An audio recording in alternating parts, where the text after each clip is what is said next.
안녕하세요. 오늘은 저희 정담은교회 교회사 교육 그 첫 시간이었죠.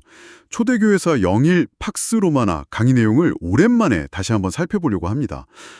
벌써 꽤 오래전이라 세세한 부분은 좀 흐릿하실 수도 있을 것 같은데요. 오늘 저희랑 같이 핵심 내용들만 딱 짚어보시죠. 근데 문득 궁금했어요. 왜 교회사를 얘기하는데 로마 이야기부터 시작했을까요? 네, 그게 참 중요한 시작점인데요. 바로 예수님께서 태어나시고 또 활동하신 그 시대적 배경이 바로 로마 제국이었기 때문이죠. 아, 맞아요. 단순히 그냥 배경 지식이다 이게 아니고요. 하나님께서 어떻게 보면 바빌로니아, 페르시아, 그리스 같은 이전 제국들의 역사를 통해서 로마라는 무대를 딱 준비하셨는지 그걸 이해하면 이 큰 그림이 보이거든요. 아, 정말 그랬었죠.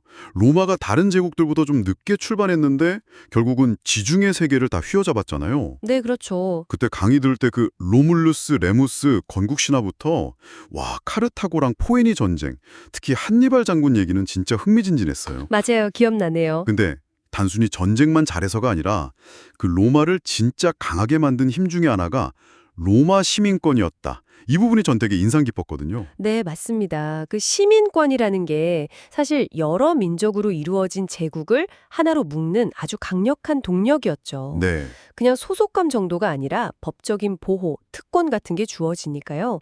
제국에 대한 충성심, 자부심이 정말 대단했어요. 사도 바울도 이걸 활용했고요. 아, 맞다 그랬었죠. 그러다가 이제 공화정이 좀 흔들리면서 카이사르라는 인물이 깍 등장하잖아요. 주사위는 던져졌다. 그렇죠. 루비콘강. 네, 강을 건너서 독재관까지 됐지만 결국 암살당하고 그 유명한 말 브루투스 너 맞아 이걸 남겼죠. 아, 그리고 진짜 예상 밖의 인물이었잖아요.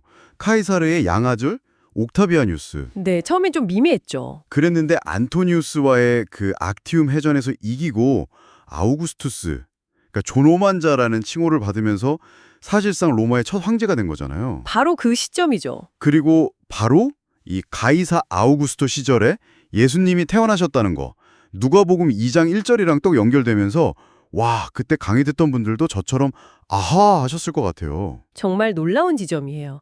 세상의 황제가 내린 그 호적 명령 때문에 요셉과 마리아가 베들레헴으로 가게 되고 그 결과로 미가서 5장 2절의 예언이 정확하게 성취되는 거니까요. 와, 세상 권력자의 계획이 하나님의 구원 계획을 이루는 도구가 된 거죠. 어떻게 보면. 이때부터 한 200년 정도 이어진 평화와 번영의 시대를 우리가 팍스 로마나, 로마의 평화라고 부르는 거고요. 로마가 어떻게 그렇게 잘 나갔을까요? 그 팍스 로마나를 이룬 비결이 뭘까? 강의에서 몇 가지 짚어주셨는데 기억나세요? 네, 몇 가지 있었죠. 우선 다른 문화를 잘 받아들이는 개방성, 특히 그리스 문화, 헬레니즘을 흡수한 게 컸고요. 아, 네네. 그리고 모든 길은 로마로 통한다. 이 말처럼 정말 잘 닦인 도로망, 수도교, 콜로세움 같은 어떤 공공성. 그렇죠. 공공시설들. 네. 그리고 포로 로마노 같은 그런 도시 중심의 어떤 선진성도 빼놓을 수 없죠. 맞아요. 그런 것들이 다 합쳐져서 가능했군요. 네, 그렇습니다. 그리고 바로 그 팍스 로마나가 만들어준 조건들이 있었잖아요. 평화로운 환경, 또 제국 어디서나 통하는 헬라어라는 공용어, 그리고 그 잘 닦인 도로망, 발달된 도시들. 아, 이게 전부 복음이 예루살렘을 넘어서 온 세상으로 퍼져나가는데 정말 최적의 환경, 최적의 토양이 된 거예요. 갈라디아서 4장 4절에 나오는 때가 참에 하나님께서 아들을 보내셨다는 말씀이 바로 이 시대를 가리키는 거라고 볼 수 있는 거죠. 와, 진짜 복음 전파를 위한 완벽한 타이밍과 무대였네요. 그렇죠. 하나님께서 다 준비하신 거죠. 세상 역사를 주관하시는 하나님의 섭리라는 눈으로 로마 역사를 보니까 이게 그냥 옛날 이야기가 아니라 정말 다르게 다가왔던 기억이 생생해요.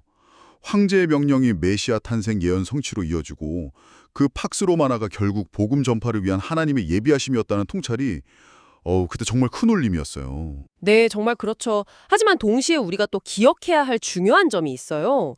로마의 평화는 결국 힘, 군사력이죠.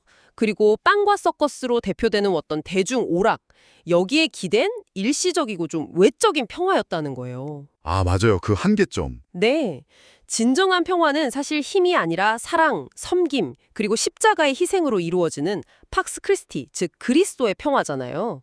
베들레헴 말구요에서 시작된 바로 그 평화. 박스 크리스티. 네, 그때 강의 끝나고 나눔 시간에도 이 팍스 로마나와 팍스 크리스티의 본질적인 차이에 대해서 많은 분들이 공감하시고 또 이야기 나눴던 게 기억나네요. 맞아요, 맞아요. 그때 그런 얘기도 나왔어요.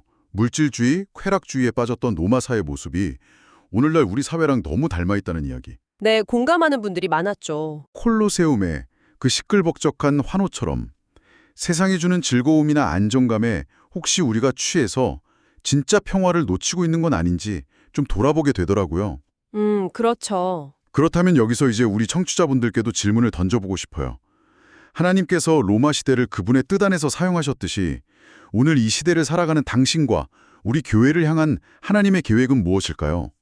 로마 시대에 깡끝까지라는 건 문자 그대로 로마 제국의 경계선을 의미했을 텐데요. 그럼 오늘 우리에게 땅끝은 어딜까요? 아, 그때 나눔에서도 오늘날 우리의 길은 무엇일까?